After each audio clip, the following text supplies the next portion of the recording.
주님의 이름으로 평강을 기원합니다. 오늘도 매일 성경과 함께 하나님의 은혜와 축복이 가득하시길 기원합니다. 우리가 읽고 듣는 성경 본문은 개정 공동 성서전과 가해에 의한 매일 성경 본문입니다. 매일 성경 본문을 통하여 다시 한번 하나님의 은혜와 축복이 가득하시길 기원합니다. 오늘은 2023년 3월 20일 사순절 넷째 주일 지난 월요일입니다. 오늘의 본문 말씀은 시편 146편, 이사야서 59장 9절로 19절, 사도행전 9장 1절로 20절, 그리고 요한복음 9장 1절로 41절입니다. 오늘의 제1독서입니다. 그러므로 공평이 우리에게서 멀고 공의가 우리에게 미치지 못한다. 우리가 빛을 바라나 어두움뿐이며 밝음을 바라나 암흑 속을 걸을 뿐이다.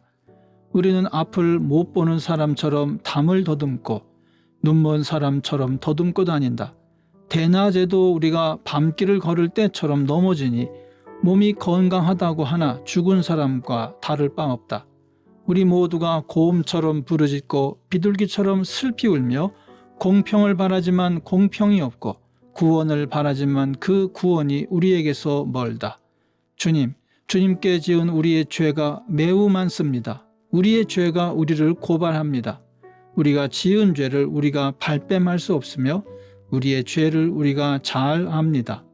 우리가 죄를 짓고 주님을 부정하였습니다. 우리의 하나님께 등을 돌리고 물러가서 포악한 말과 거역하는 말을 하면서 거짓말을 마음에 품었고 또 실제로 거짓말을 하였습니다. 그래서 공평이 뒤로 밀려나고 공의가 멀어졌으며 성실이 땅바닥에 떨어졌고 정직이 발붙이지 못합니다. 성실이 사라지니 악에서 떠난 자가 오히려 약탈을 당합니다. 주님께서 이것을 보셨다. 공평이 없는 것을 보시고 슬퍼하셨다. 압박받는 사람을 도우려는 사람이 없음을 보시고 중재자가 없음을 보시고 주님께서는 놀라셨다. 주님께서는 직접 억압받는 사람들을 구원하시려고 반드시 공의를 이루시려고 당신의 능력을 친히 발휘하실 것이다. 주님께서 공의를 갑옷으로 입으시고 구원의 투구를 머리에 쓰셨다. 응징을 속옷으로 입으셨다. 열심을 겉옷으로 입으셨다. 그들이 한 대로 갚으신다. 적들에게 진노하시며 원수들에게 보복하신다. 섬들에게도 보복하신다.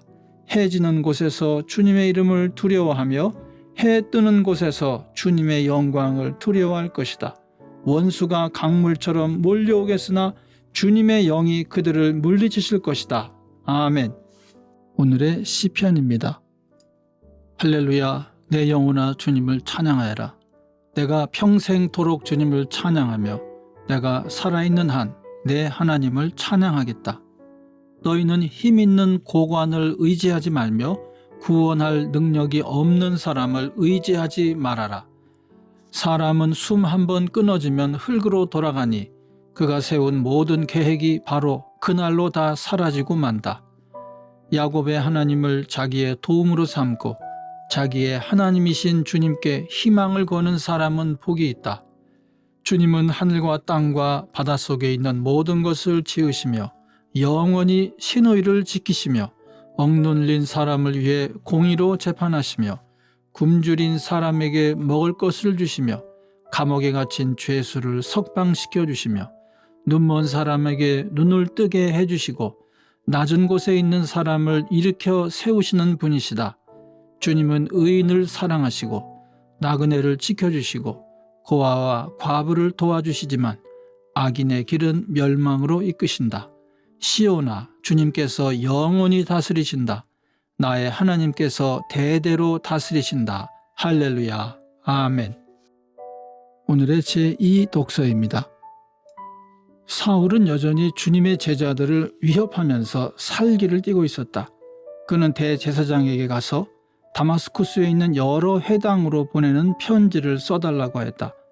그는 그 도를 믿는 사람은 남자나 여자나 가리지 않고 닥치는 대로 묶어서 예루살렘으로 끌고 오려는 것이었다. 사울이 길을 가다가 다마스쿠스 가까이에 이르렀을 때에 갑자기 하늘에서 환한 빛이 그를 둘러 비추었다. 그는 땅에 엎어졌다. 그리고 그는 사울아 사울아 네가 왜 나를 핍박하느냐 하는 음성을 들었다. 그래서 그가 주님 누구십니까 하고 물으니 나는 네가 핍박하는 예수다. 일어나서 성 안으로 들어가거라. 네가 해야 할 일을 일러줄 사람이 있을 것이다 하는 음성이 들려왔다. 그와 동행하는 사람들은 소리는 들었으나 아무도 보이지는 않으므로 말을 못하고 멍하게 서 있었다. 사울은 땅에서 일어나서 눈을 떴으나 아무것도 볼 수가 없었다. 그래서 사람들이 그의 손을 끌고 다마스쿠스로 데리고 갔다. 그는 사흘 동안 앞을 보지 못하는 상태에서 먹지도 않고 마시지도 않았다. 그런데 다마스쿠스에는 아나니아라는 제자가 있었다. 주님께서 환상 가운데서 아나니아야 하고 부르시니 아나니아가 주님 여기 있습니다 하고 대답하였다. 주님께서 아나니아에게 말씀하셨다. 일어나서 곧은 길이라 부르는 거리로 가서 유다의 집에서 사울이라는 다소 사람을 찾아라. 그는 지금 기도하고 있다. 그는 환상 속에 아나니아라는 사람이 들어와서 자기에게 손을 얹어 시력을 회복시켜 주는 것을 보았다. 아나니아가 대답하였다. 주님, 그가 예루살렘에서 주님의 성도들에게 얼마나 해를 끼쳤는지를 나는 많은 사람에게서 들었습니다. 그리고 그는 주님의 이름을 부르는 사람들을 잡아갈 권한을 대제사장들에게서 받아가지고 여기에 와 있습니다. 주님께서 그에게 말씀하셨다. 가거라. 그는 내 이름을 이방 사람들과 임금들과 이스라엘 자손들 앞에 가지고 갈 내가 택한 내 그릇이다. 그가 내 이름을 위하여 얼마나 많은 고난을 받아야 할지를 내가 그에게 보여주려고 한다. 그래서 아나니아가 떠나서 그 집에 들어가 사울에게 손을 얹고 형제 사울이여 그대가 오는 도중에 그대에게 나타나신 주 예수께서 나를 보내셨소. 그것은 그대가 시력을 회복하고 성령으로 충만하게 되도록 하시려는 것이요 하고 말했다. 곧 사울의 눈에서 비늘 같은 것이 떨어져 나가고 그는 시력을 회복하였다. 그리고 그는 일어나서 세례를 받고 음식을 먹고 힘을 얻었다. 사울은 며칠 동안 다마스쿠스에 있는 제자들과 함께 지냈다. 그런 다음에 그는 곧 여러 회당에서 예수가 하나님의 아들이심을 선포하였다. 아멘. 사순절 네 번째 주일의 복음서입니다. 예수께서 가시다가 날 때부터 눈먼 사람을 보셨다. 제자들이 예수께 물었다. 선생님, 이 사람이 눈먼 사람으로 태어난 것이 누구의 죄 때문입니까? 이 사람의 죄입니까? 부모의 죄입니까? 예수께서 대답하셨다. 이 사람이 죄를 지은 것도 아니요 그의 부모가 죄를 지은 것도 아니다. 하나님께서 하시는 일들을 그에게서 드러내시려는 것이다. 우리는 나를 보내신 분의 일을 낮 동안에 해야 한다. 아무도 일할 수 없는 밤이 곧 온다. 내가 세상에 있는 동안 나는 세상의 빛이다. 예수께서 이 말씀을 하신 뒤에 땅에 침을 뱉어서 그것으로 진흙을 개어 그의 눈에 바르시고 그에게 실로암 못으로 가서 씻으라고 말씀하셨다. 실로암은 번역하면 보냄을 받았다는 뜻이다. 그 눈먼 사람이 가서 씻고 눈이 밝아져서 돌아갔다. 이웃 사람들과 그가 전에 거지인 것을 보아온 사람들이 말하기를 이 사람은 앉아서 구걸하던 사람이 아니냐 하였다. 다른 사람들 가운데는 이 사람이 그 사람이다 하고 말하는 사람도 더러 있었고 또 더러는 그가 아니라 그와 비슷한 사람이다 하고 말하기도 하였다. 그런데 눈을 뜨게 된 그 사람은 내가 바로 그 사람이요 하고 말하였다. 사람들이 그에게 물었다. 그러면 어떻게 눈을 뜨게 되었소? 그가 대답하였다. 예수라는 사람이 진흙을 개어 내 눈에 바르고 나더러 실로암에 가서 씻으라고 했소. 그래서 내가 가서 씻었더니 보게 되었소.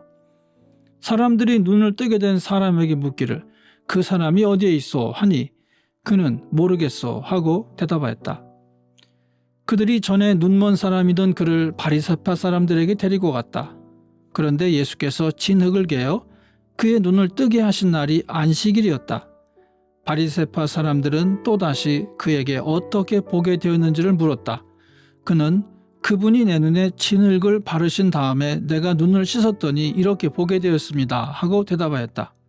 바리새파 사람들 가운데 더러는 말하기를 안식일을 지키지 않는 것으로 보아서 그는 하나님에게서 온 사람이 아니오 하였고, 더러는 죄가 있는 사람이 어떻게 그러한 표징을 행할 수 있겠소 하고 말하였다. 그래서 그들 사이에 의견이 갈라졌다. 그들은 눈 멀었던 사람에게 다시 물었다. 그가 당신의 눈을 뜨게 하였는데 당신은 그를 어떻게 생각하오? 그가 대답하였다. 그분은 예언자입니다. 유대 사람들은 그가 전에 눈먼 사람이었다가 보게 되었다는 사실을 믿지 않고 마침내 그 부모를 불러다가 물었다. 이 사람이 날 때부터 눈먼 사람이었다는 당신의 아들이요? 그런데 지금은 어떻게 보게 되었소? 부모가 대답하였다. 이 아이가 우리 아들이라는 것과 날 때부터 눈먼 사람이었다는 것은 우리가 압니다. 그런데 우리는 그가 지금 어떻게 보게 되었는지도 모르고 또 누가 그 눈을 뜨게 하였는지도 모릅니다.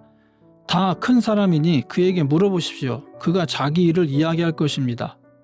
그 부모는 유대 사람들이 무서워서 이렇게 말한 것이다.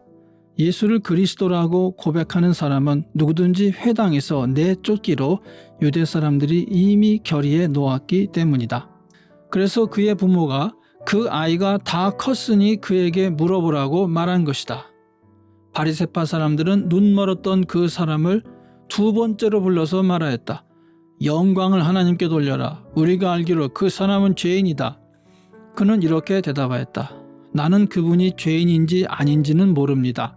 다만 한 가지 내가 아는 것은 내가 눈이 멀었다가 지금은 보게 되었다는 것입니다. 그래서 그들은 그에게 물었다. 그 사람이 내게 한 일이 무엇이냐? 그가 내 눈을 어떻게 뜨게 하였느냐? 그는 대답하였다. 그것은 내가 이미 여러분에게 말하였는데 여러분은 고지 듣지 않았습니다. 그러면서 어찌하여 다시 들으려고 합니까? 여러분도 그분의 제자가 되려고 합니까? 그러자 그들은 그에게 욕설을 퍼붓고 말했다. 너는 그 사람의 제자이지만 우리는 모세의 제자이다. 우리는 하나님께서 모세에게 말씀하셨다는 것을 알고 있다. 그러나 그 사람은 어디에서 왔는지 우리는 알지 못한다. 그가 그들에게 대답하였다. 그분이 내 눈을 뜨게 해 주셨는데도 여러분은 그분이 어디에서 왔는지 모른다니 참 이상한 일입니다. 하나님께서는 죄인들의 말은 듣지 않으시지만 하나님을 공경하고 그의 뜻을 행하는 사람의 말은 들어주시는 줄을 우리는 압니다. 나면서부터 눈먼 사람의 눈을 누가 뜨게 하였다는 말은 창세로부터 이제까지 들어본 적이 없습니다. 그가 하나님께로부터 오신 분이 아니라면 아무 일도 하지 못하셨을 것입니다. 그들은 그에게 말하였다. 네가 완전히 죄 가운데서 태어났는데도 우리를 가르치려고 하느냐? 그리고 그들은 그를 바깥으로 내쫓았다. 바리새파 사람들이 그 사람을 내쫓았다는 말을 예수께서 들으시고 그를 만나서 물으셨다. 네가 인자를 믿느냐? 그가 대답하였다. 선생님, 그분이 어느 분입니까? 내가 그분을 믿겠습니다. 예수께서 그에게 말씀하셨다. 너는 이미 그를 보았다. 너와 말하고 있는 사람이 바로 그이다. 그는 주님, 내가 믿습니다 하고 말하고서 예수께 엎드려 절하였다. 예수께서 또 말씀하셨다. 나는 이 세상을 심판하러 왔다. 못 보는 사람은 보게 하고 보는 사람은 못 보게 하려는 것이다. 예수와 함께 있던 바리새파 사람들이 이 말씀을 듣고 나서 말하였다. 우리도 눈먼 사람이란 말이요? 예수께서 그들에게 말씀하셨다. 너희가 눈이 먼 사람들이라면 도리어 죄가 없을 것이다. 그러나 너희가 지금 본다고 말하니 너희의 죄가 그대로 남아있다. 아멘. 이것이 오늘 우리에게 주시는 주님의 말씀입니다. 오늘도 주님의 사랑과 은혜 그리고 축복이 충만하시길 기원합니다. 주님께서 인자하심으로 여러분에게 얼굴을 드시고 평강 주시기를 기원합니다. 아멘.